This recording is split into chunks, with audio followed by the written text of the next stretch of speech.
We are in Mishnah number 6 of chapter number 6. This is the famed 48 ways to wisdom. We spoke last time about way number 14, which was with scripture. And now we're on to way number 15, and that is Mishnah, with oral law. Mishnah, the oral law, the codification of oral law, this is a way to wisdom. If you want to be wise, one of the ways to do it is Mishnah with Mishnah. We're going to focus on two questions. A, what is Mishnah? What is this codification of oral law? A, and B, why is it a way to wisdom? What exactly about Mishnah makes it a way to wisdom? How do we deploy this way number 15, Mishnah? So to understand the concept of Mishnah and oral law in general, it's important to go back to the beginning. Rambam tells us in his wonderful essay on oral Torah, the way he starts off is by telling us that when Moshe gave us the Torah, he gave it to us in two formats. Torah was conveyed in two formats. There is the written Torah and there is the oral Torah. And the oral Torah is broken down into a lot of different components. The written Torah, that of course is scripture, the Pentateuch, the 5 books of Moses that we've been reading and copying and perpetuating since we got the final version from Moshe on the last day of his life.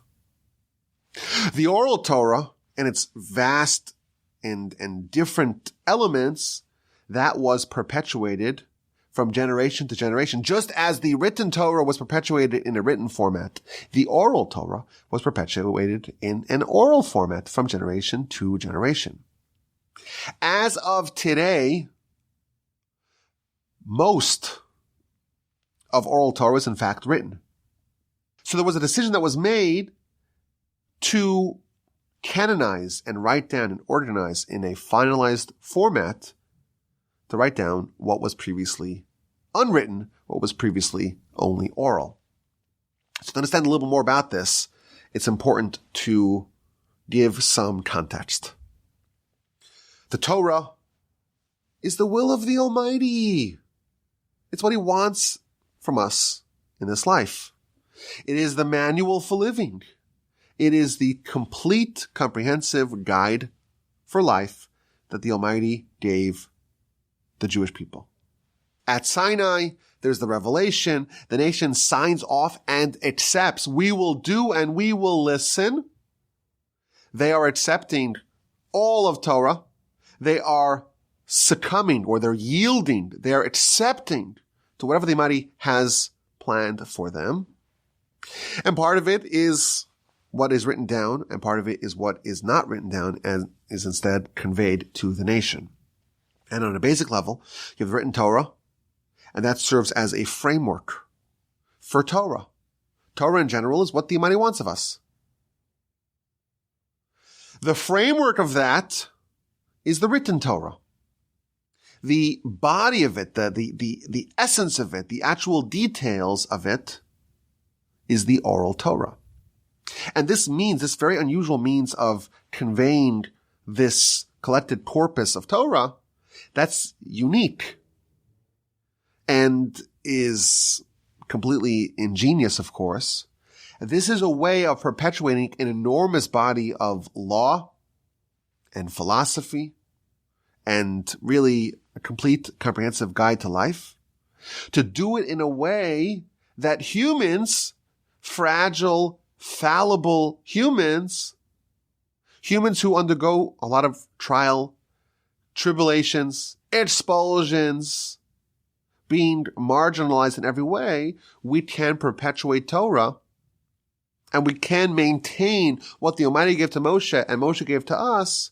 We can maintain that in its pristine accuracy for decades, for centuries, and for millennia. That's how the Almighty gave it to us, and that's how it was perpetuated for many, many centuries. There's the written Torah that everyone can read, everyone's encouraged to read and know really, really well. And that serves as the framework, and then the understanding, to actually understand what everything means and how it's applied, that is conveyed in the oral tradition, teacher to student, parent to child, generation to generation. There came a point in time where the Mishnah was written down. Now, the Mishnah is an element of oral Torah. It's not all of oral Torah, because you also have the Talmud and the Halacha and the Kabbalistic literature. A component of oral Torah was written down. It was written down under the aegis of Rabbi Judah the Prince around the year 200. So, to simplify it, about 1,500 years elapsed from Sinai, from the times of Moshe, until the times of Rabbi Judah the Prince. And for about 1,500 years, the oral Torah was completely conveyed in an oral fashion. And then it was codified with the writing of the Mishnah, which is the subject of this way number 15, Mishnah. It was finally conveyed 1,500 years after Sinai by Rabbi Judah the Prince. Now, it's important to note, this is a subtlety that a lot of people miss. Rabbi Judah the Prince was not the first one to write down the Mishnah. Everyone wrote. Everyone kept notes. All the way back to the times of Moshe and Joshua and the elders and the prophets and the judges and the kings, etc. Everyone always kept notes. The fact that there were written versions of oral Torah, that is as old as Torah itself, or at least Torah in our hands itself. What Rabbi Judah the Prince did was he codified it. He took the oral Torah and the part of oral Torah known as Mishnah, and he made a uniform, authoritative version of it. He assembled all those writings, and he organized it and systematized it and made it in a uniform fashion and made it a finalized, canonized version of oral Torah, at least the Mishnah part of oral Torah. And he did this for a reason. Even though it is prohibited to codify, to canonize oral Torah, he did it because there was a pressing need to do so. Rabbi Judah the Prince and his academy and the Sanhedrin at the time, they foresaw that the capacity for our nation to continue doing what we have been doing for 1,500 years, to perpetuate the Torah in the written and oral fashion, the way it was done since Sinai, that capacity was diminishing. There were fewer sages, and there was less stability, and there was more expulsion and dispersal. And there was a fear, there was a concern that the nation would forget parts of Torah. And of course, that would be a catastrophe, because if the Almighty gives us the Torah with the explicit command to make sure that we perpetuate this and never forget it, if there is a threat to that continuity, that is a critical, existential threat to the continuity of our nation, and by extension, to the continuity and the vitality of humanity. And therefore, these great sages made a consequential decision to codify the oral Torah, at least the Mishnah part of oral Torah, and thereby ensure that the nation can continue. I want to stress, this was a decision that they did not make lightly. The Torah itself prohibits the codification of oral Torah. You are not allowed to do what they did. But just as a surgeon would amputate the leg of someone to save their entire body, so too, it is better to violate one law in the Torah to preserve the entirety of the Torah and to preserve the continuity and the vitality of the nation. This example, by the way, of the surgeon amputating a leg to save the body is the exact example that Rambam himself gives. So you have an incredible decision done by Rabbi Judah the Prince, who was the head of the Sanhedrin, together with his colleagues, to codify the Mishnah part of oral Torah. And the reason why they did it, even though it is prohibited to do it, you are allowed, in fact required, to violate one law if that is the only way to maintain the entirety of Torah going forward. And therefore, we have an incredible work done by Rabbi Judah the Prince and his colleagues. It's known as Mishnah.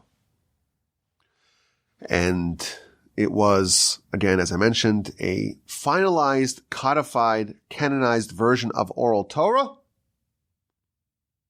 Then it was broken down into 63 different books, 6 different general sections.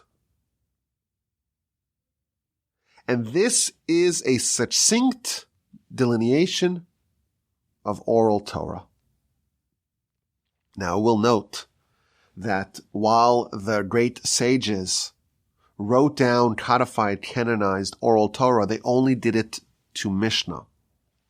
Mishnah is almost just the laws, just the abstract, just the heading of oral Torah. They took, let's say, if you imagine all of oral Torah, you imagine it as an encyclopedia with 5,000 books. Take just the first couple of lines of every entry. None of the details, none of the applications. Leave out a lot that's still maintained in its original oral fashion. But write down just the laws, just a quick, very terse, succinct version of all of oral Torah. That's what they did. And about 300 years later, the decision was made to continue the codification of the oral Torah by writing down the Talmud. And what the Talmud does is it fills in the details. Every Mishnah is like the heading, and then you have the many, many pages that accompany a few lines of Mishnah known as the Talmud. But again, we have this Mishnah, and it's the collection of all the teachings, of all the laws, of all the traditions, of all the centuries, taking the headings of all the laws of oral Torah and codifying it in a finalized version. And this monumental effort was done by, of course, by Rabbi Judah the Prince. He was the leader, but it was done in collaboration with hundreds of sages, and it took a long time to do it. But ultimately it was done. And the Talmud, in fact, tells us that really only one person could have done it, could have spearheaded this effort. The Talmud tells us that since the days of Moshe, 1,500 years prior, there was no person like Rabbi Judah the Prince, who was, in the same person, the greatest sage in the land and the wealthiest Jew amongst the whole nation. He had power and wealth and influence and a very collegial relationship with the Roman Emperor Antoninus. That unique combination allowed the flexibility and the stability and the security to do this project and thereby stave off the destruction of this nation. It took about 50 years for it to be done. And they looked at all the original writings and they came up with systems and formats for how to do it. And again, they left a ton of the oral Torah still oral. And that's why there's a need for the Talmud and other future writings of oral Torah. And they wrote it in a way that still maintained the flavor of the original oral form of instruction. But everything was organized and systematized for the first time. And of course, the result is an absolute masterpiece. It's all of oral Torah. Again, not the details, just the Mishnah layer of it in this incredibly lucid writing. The Rambam himself writes that Rabbi Judah the Prince was the greatest writer we've had in our nation's history. He was able to infuse all this meaning into these words. And Sages tell us that every word of Mishnah is replete with insights, with laws, and with secrets. And our sages have also told us that it was written with tremendous divine assistance. And of course, a couple hundred years later, the Talmud was written to continue this tradition of when there was a need to add more to this corpus, they added more as necessary. And just as the Mishnah left over a lot of the oral tradition still oral, the Talmud did the same, but it expanded the base of oral Torah that was in fact canonized and written down. Now, what's really beautiful about it is that it's written in such a fashion that it necessitates further study. So, for example, this is a classic example of Mishnah. You have one Mishnah in one book that says a law, and you have a second Mishnah in a second book that says a very similar law or a very similar circumstance, but not exactly the same, and opposite rulings. So you have two scenarios that seem to be very similar. And in one case, the law is X, and the second case, the law is Y. Both of them were canonized by the same group of sages under the leadership of Rabbi Judah the Prince. This happens all the time. And that was done on purpose. Because one of the means through which the Mishnah was written, or one of the systems that Rabbi Judah the Prince employed, was deliberately talking about the exact point of departure, the point of separation between X and Y. And he'll present just the two cases that seem to be the most similar, most parallel to each other, but fall on either sides of the law. And that forces us to notice the nuance that separates the two cases from each other. And all that's by design.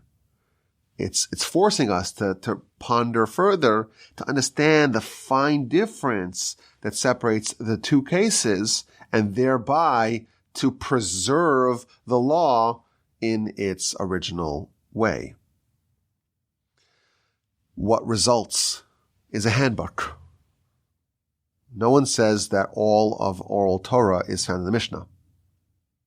But all the headings, all the subject matter of oral Torah is found in Mishnah. And perhaps this is why it is a way of wisdom. The word Mishnah means repetition.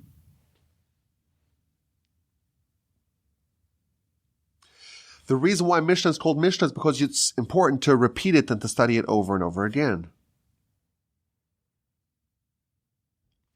What did Rabbi Judah the Prince do?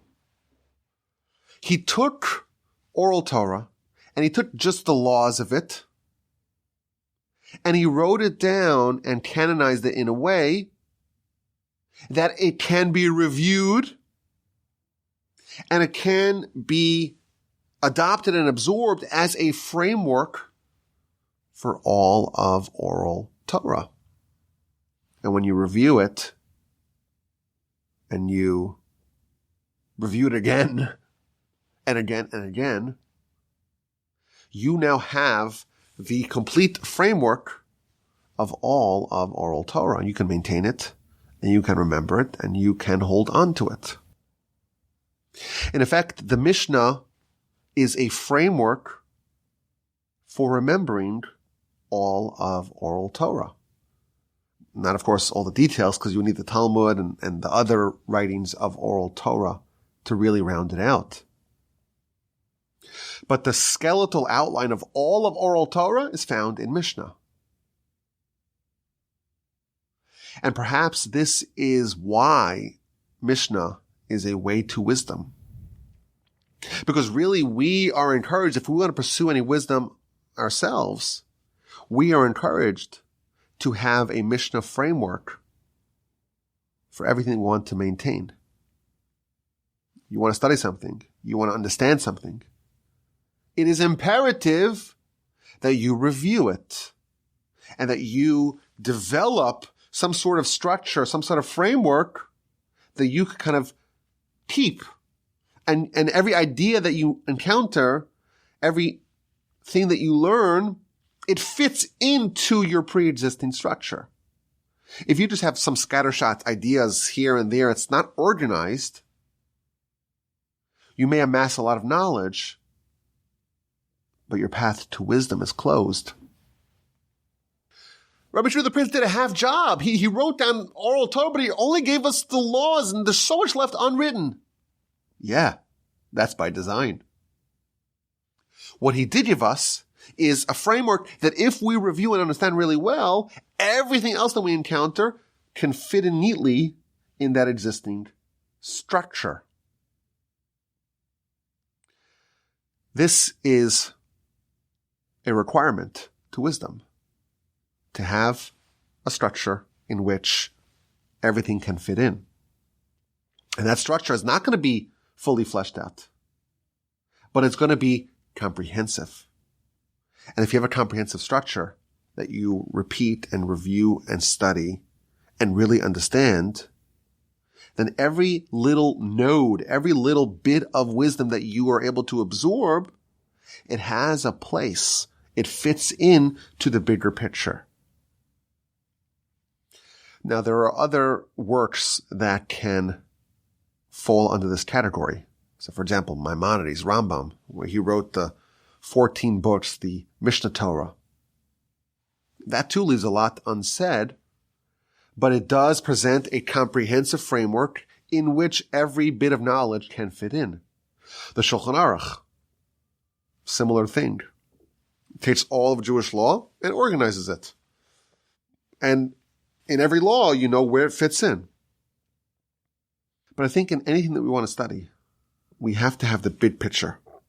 And the big picture, the more comprehensive it is, the more it is fulfilling this way to wisdom of Mishnah, where you study something and you understand it, but you understand the structure, the outline, the framework of what you're trying to get.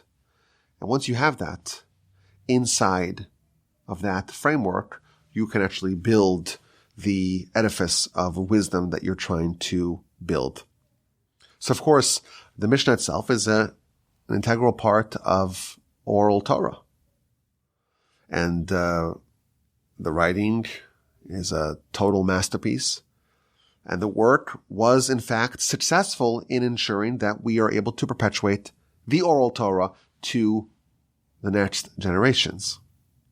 But it can also serve as a way to wisdom, because the function of the Mishnah, it's not to give us all of oral Torah, but it does give us a comprehensive framework for oral Torah. And in that framework, we can add more and more. And that principle is needed for every pursuit of wisdom. Every pursuit of wisdom, you have to understand where the pieces of wisdom fit in.